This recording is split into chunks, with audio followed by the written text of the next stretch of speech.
खोक्या भोसले याचा पैसे उधळतानाचा एक तिसरा व्हिडिओ आता समोर आलाय। खोक्याच्या तिसऱ्या व्हिडिओनं एकूणच खळबळ माजलेली आहे। एवढा माल कसा असा सवाल या प्रकरणी विचारला जातोय। खोक्या भोसलेकडून कैलास वाघला 1.5 वर्षापूर्वी बॅटनं मारहाण करण्यात आली होती। खोक्या भोसले भाजप आमदार सुरेश धस यांचा कार्यकर्ता देखील आहे।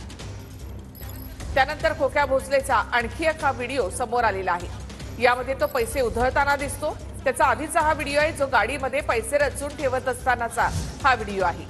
तर तिसरा व्हिडिओ आहे तो म्हणजे एका व्यक्तीला या ठिकाणी बॅटनं मारहाण करतानाचा।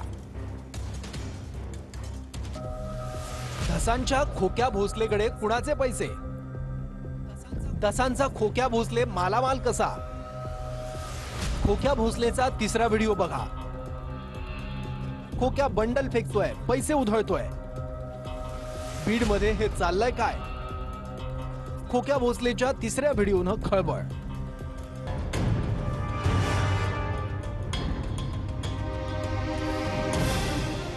त्याआधी गाडीत पैशांचं बंडल ठेवतानाचा व्हिडिओ समोर।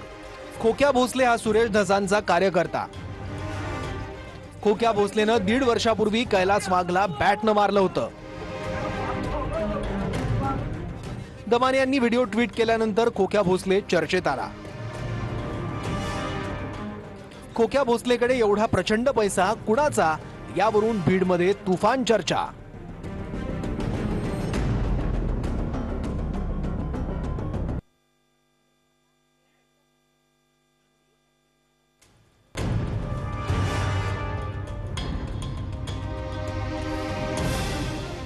त्याआधी गाडीत पैशांचं बंडल ठेवतानाचा व्हिडिओ समोर।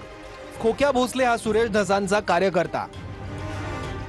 खोक्या भोसलेनं 1.5 वर्षापूर्वी कैलास वाघला बॅटनं मारलं होतं। दमाने यांनी व्हिडिओ ट्विट केल्यानंतर खोक्या भोसले चर्चेत आला।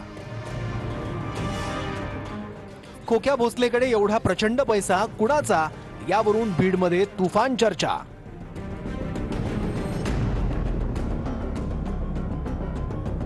खोक्या भोसलेला हरणाचं मटण खाण्याची सवय।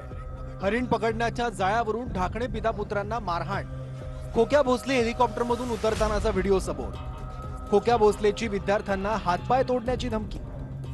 सुरेश धस पण आता आकाच निघालेले आहेत, कारण त्यांचेही कार्यकर्ते जे आहेत ते क्रूर कृत्य करताना दिसत आहेत। त्यांच्यावर तर कारवाई झालीच पाहिजे। धनंजय मुंडे जे आहेत त्यांचं वर्चस्व संपवून आपलं वर्चस्व कसं वाढवता येईल यासाठी त्यांची लढाई होती। बीड जिल्ह्यातली गुन्हेगारी कमी व्हावी याच्यासाठी त्यांची अजिबातच लढाई नव्हती। म्हणून मला वाटते की बीड जिल्ह्याचे जे काही सगळे नेते आहेत त्यांचे असे कार्यकर्ते जर असतील, तिथं जर अशा टोळ्या असतील, तर जो कोणी आका असेल त्या सगळ्यांवर कारवाई होणं गरजेचं आहे।